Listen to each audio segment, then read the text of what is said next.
Hi అందరికీ 3 days back share చేశాను కదండి. ఐస్ వాటర్ వేసి పిండి రుబ్బుకుంటే పులవకుండా ఉంటుంది, ఎన్ని రోజులైనా ఫ్రెష్గా ఉంటుంది అని చెప్పారు. అది ట్రై చేశానని చెప్పాను కదండి. అలాగే ఉందండి, సేమ్ మనం రుబ్బినప్పుడు ఎంత ఫ్రెష్గా ఉంటుందో అలాగే ఉంది. చాలా బాగుందండి. పులిసిన వాసన కానీ ఏమీ లేదనమాట. ఒక్కొక్కసారి ఎలా ఉంటుందంటే ఫ్రిడ్జ్లోనే పర్మనెంట్ అయిపోయినట్టు ఉంటుందండి, బబుల్స్ లాగా ఫామ్ అయిపోయి. ఇప్పుడు అలా కూడా లేదు, చూపిస్తున్నాను కదండి. దోసపిండి అలాగే ఫ్రెష్గా ఉంది. ఇక ఇడ్లీ పిండి చూపిస్తున్నాను చూడండి. ఎందుకంటే ఇడ్లీ పిండి అయిపోయింది, కానీ ఎలా ఉంటుందో చూడాలని ఉంచానమాట కొంచెం. అది కూడా చాలా ఫ్రెష్గా ఉందండి. మీకు ఎవరికైనా తెలియకపోతే ట్రై చేయండి, చాలా బాగా వర్క్ అవుతుందండి.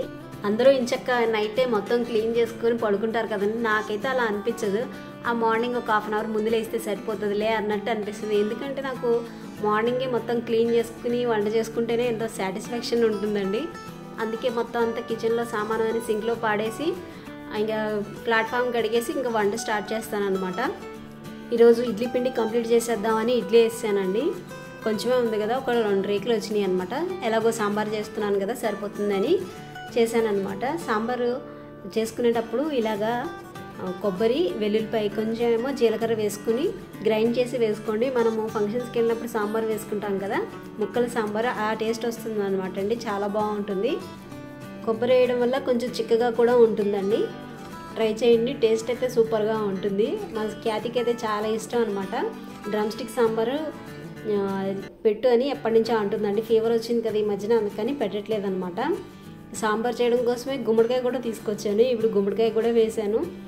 అందుకని అంటే ఫీవర్ ఉంది కదండి మొన్నటి వరకు, అందుకని వేయలేదన్నమాట. గుమ్మడికాయ తినద్దు అని అంటారు కదా ఫీవర్ వచ్చినప్పుడు, ఇంకా మునక్కాయ కూడా తినద్దు అంటారు కదా, అందుకని చేయలేదు. ఈ అమ్మ నాకు ఇప్పుడు డ్రమ్ స్టిక్ సాంబార్ నీకోసం చేస్తున్నా అంటే నాకు స్కూల్కి కూడా అదే పెట్టని చెప్పింది.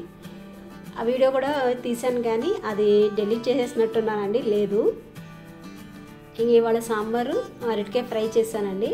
ఇదిగోండి ఇలాగా ఫ్రై చేశాను.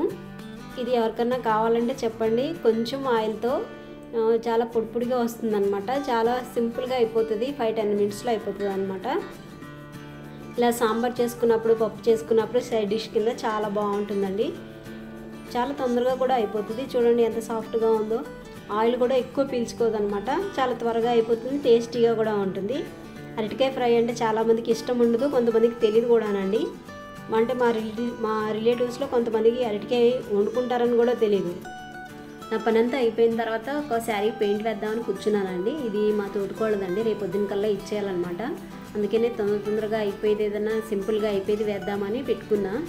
ఈ శారీ ఎంత ఏడిపించిందంటే, ఇప్పుడు వచ్చి నేను శారీ పెయింట్స్ చాలా వేసాను కానీ ఒక్కటి కూడా ఇలాగా టైం తీసుకోలేదండి. ఏ పెయింట్ వేసినా కానీ అది అబ్జర్వ్ చేసేసుకుంటుంది అన్నమాట. పైకి ఎంబోజ్ అవ్వట్లా. గ్రీన్ కలర్ మీద వైట్ వేస్తే మంచిగా కనిపిస్తుంది కదా, అది కూడా కనిపించట్లేదండి. మొత్తం అబ్జర్వ్ చేసేసుకుంటుంది. ఆ శారీయే అలాంటిదేమో తెలీదు నాకు. నేను శారీస్ పెయింట్ వేస్తాను కానీ శారీ క్వాలిటీ అయితే తెలీదు.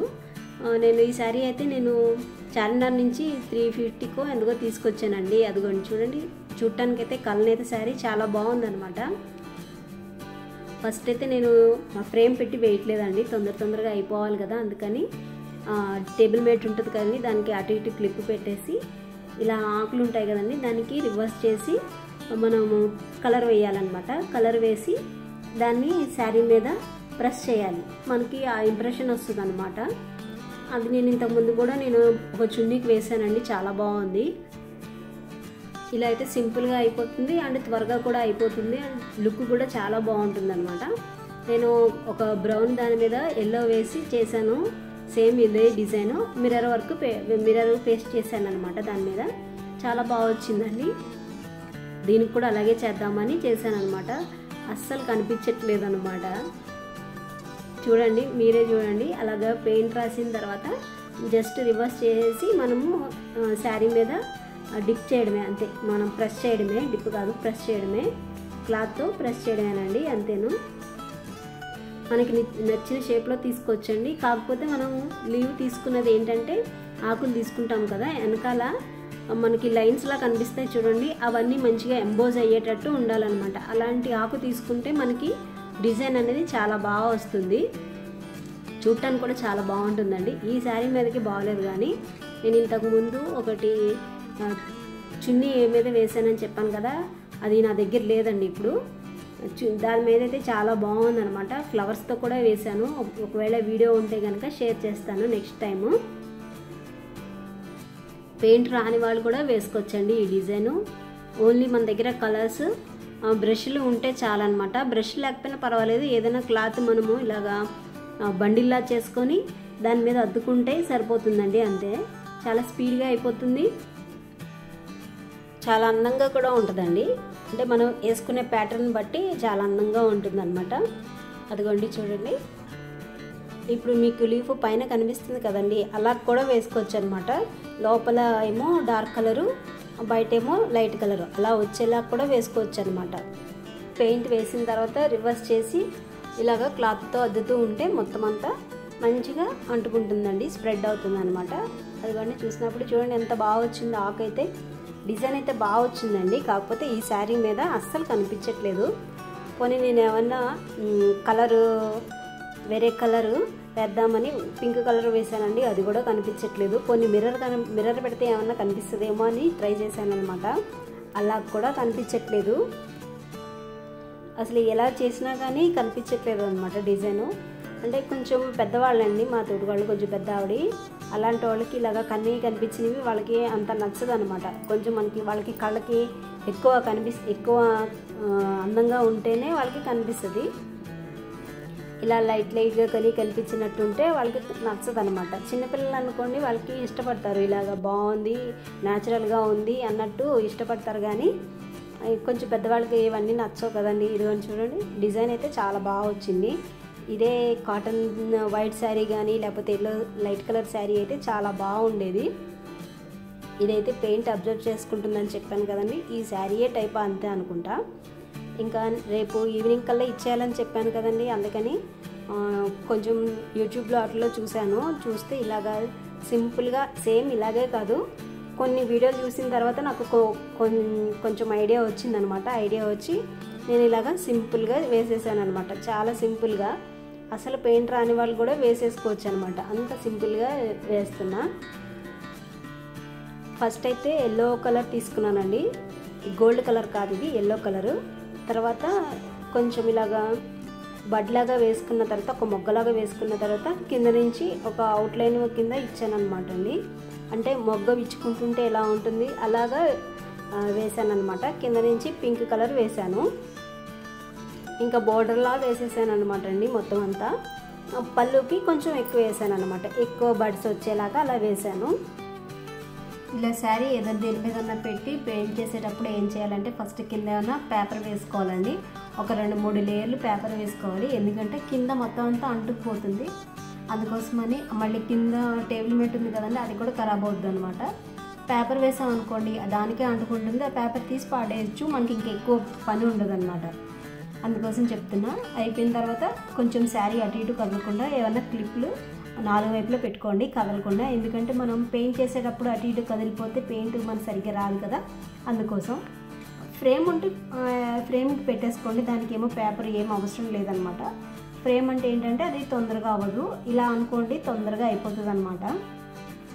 అంటే పెయింట్ వచ్చిన వాళ్ళు ఒక రకంగా వేస్తారు, రాని వాళ్ళు ఒక రకంగా వేస్తారు కదండి. అప్పుడే ఇప్పుడిప్పుడే నేర్చుకున్న వాళ్ళు అనుకోండి, వాళ్ళకి ఫ్రేమ్ పెట్టే వేసుకోవాలి, ఎందుకంటే క్లాత్ కదిలిపోతూ ఉంటుంది కదా, రాదు. అందుకని ఇలాగ దేని మీదన్నా పెట్టినప్పుడు చుట్టూరు క్లిప్పులు పెట్టుకొని, ఇదిగో నేను కూడా 2 వైపులు క్లిప్పులు పెట్టుకున్నా, మీరైతే 4 వైపులు పెట్టుకొని కింద పేపర్ వేసుకొని అప్పుడు వేసుకోండి. అదిగోండి క్లిప్పులు కూడా పెట్టాను కదా, కదలకుండా క్లిప్పులు పెట్టాను అనమాట, కొంచెం గట్టిగా లాగి.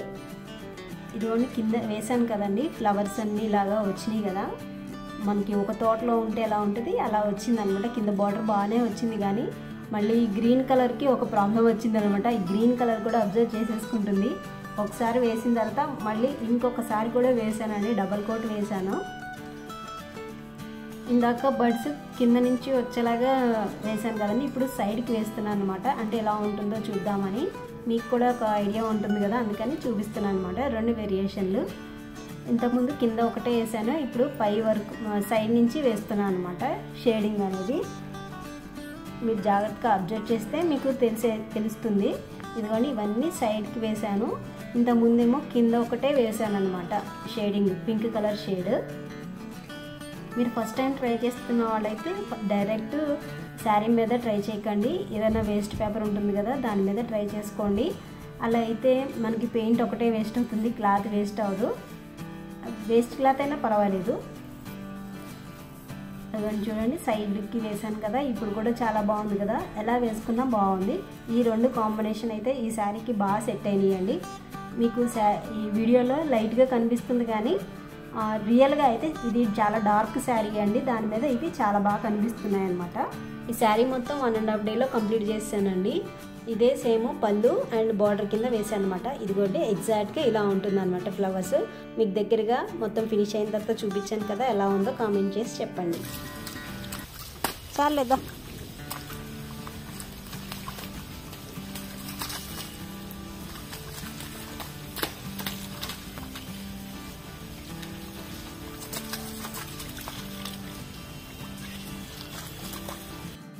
నిన్న ఈవినింగ్ మార్కెట్కి వెళ్ళామండి, ఫుల్ వర్షం వచ్చింది. అక్కడి నుంచి వచ్చేసరికి ఇంటి దగ్గర ఇలా వాటర్ ఉన్నాయన్నమాట. ఎలాగో తడిచిపోయి వచ్చాం కదా, ఆడుకుంటాను అంటే ఆడుకోమని వదిలేశాను. ఎంతసేపు కాదులేండి, కొద్దిసేపే. చిన్నపిల్లలు ఆడుకోపోతే పెద్దవాళ్ళు ఆడుకోరు కదా, మేము కూడా చిన్నప్పుడు అలాగే ఆడుకునేవాళ్ళం అండి. మీరు కూడా అందరూ అలాగే ఆడుకునే ఉంటారు ఎప్పుడో ఒకప్పుడు. వాళ్ళు ఆడుకున్నప్పుడు వాళ్ళ కళ్ళలోకి చూడండి, వాళ్ళ ఫేస్ ఎంత గ్రో అయిపోతూ ఉంటుందో. సంతోషమే సగం బలం అంటారు కదా. మా ఖ్యాతి ఎలాగో ఆనందం ఉంది కదా, ఇలా ఆనందపడితేనే సగం బలం వస్తుందని అవి వదిలేసాను అనమాట. చూడండి ఎంత వర్షం వస్తుందో. అందరికీ పర్వాలేదు కానీ ఆకుకూరలే ఉండవనుకుంటండి, ఆకుకూరల వాళ్ళకి చాలా నష్టం. మేము దగ్గరలో ఉన్న ఒక షాప్లోనే మిర్చి, టమాటా, మునక్కాయ, ఉల్లిపాయ తీసుకొని ఇంకా ఫ్రూట్స్ తీసుకొని వచ్చేసామండి. రేపటి నుంచి స్కూల్స్ కదండి, మళ్ళీ స్నాక్స్కే కావాలి కదా, అందుకని తీసుకొచ్చాను అనమాట. ఇప్పుడే కాదండి, మా ఖ్యాతి చిన్నప్పటి నుంచి, అంటే మరీ చిన్నప్పుడు కాదు, ఒక 2 years నుంచి వర్షంలో ఆడుకొని ఇస్తున్నాను అనమాట. కొంతసేపు ఆ వర్షం నీళ్ళలో ఆడుకోవడం, సంతోషం, అవన్నీ ఎంజాయ్ చేయనివ్వాలండి నా దృష్టిలో అయితే. జలుబు చేస్తుంది, జ్వరం వస్తుంది, అదే తర్వాత ముందైతే మనం సంతోషంగా ఆడుకోవాలి కదా కొంతసేపు అయినా. మా అమ్మగారు ఆడుకొని ఇచ్చేవాళ్ళండి, మా నాన్నగారు ఏమో తిట్టేవాళ్ళు అనమాట, జలుబు వస్తుంది జ్వరం వస్తుంది అని తిట్టేవాళ్ళు. మా మదర్ ఉండి ఇప్పుడు ఆడుకోకపోతే ఎప్పుడు ఆడుకుంటారు, వాళ్ళన్నీ ఎంజాయ్ చేయాలి, సంతోషం సగం బలం అంటారు కదా అని చెప్పేవాళ్ళు అనమాట. సంతోషంగా ఉంటేనే అదే సగం బలము, ఏం కాదు అని ఆడుకొని ఇచ్చేవాళ్ళు. అలాగే ఏమయ్యేది కాదులేండి, ఎప్పుడో ఒకసారి బాగా నానితే రోజులు అలా వచ్చేది, జలుబు జ్వరం వచ్చేది. ఈ చాపర్ బాగా పనిచేస్తుందండి, కట్టర్ అంటారో చాపర్ అంటారో తెలీదు. 2 years నుంచి వాడుతున్నాను, భలే సన్నగా కట్ అవుతున్నాయి అనమాట. ఇలాగ పిండిలోకి వేసుకోవడానికి, దోశ మీద వేసుకోవడానికి చాలా బాగా పనిచేస్తున్నాయి. అలాగే టమాటాలు కూడా చాలా బాగున్నాయండి, భలే వాటర్ వచ్చేసినాయి అనమాట. ఇలా వేగానే వాటర్ వచ్చేసినాయి. అవి దేశవాళీ అనుకుంటా, చాలా రోజులకు దొరికినాయి టమాటాలు. పచ్చడి అయితే ఎంత పుల్లగా ఉందో అనండి, పులుపు తింటాను నేనే తినలేకపోయాను అనమాట. ఇదేనండి వాళ్ళకి వీడియో. ఉంటానండి, take care and by by.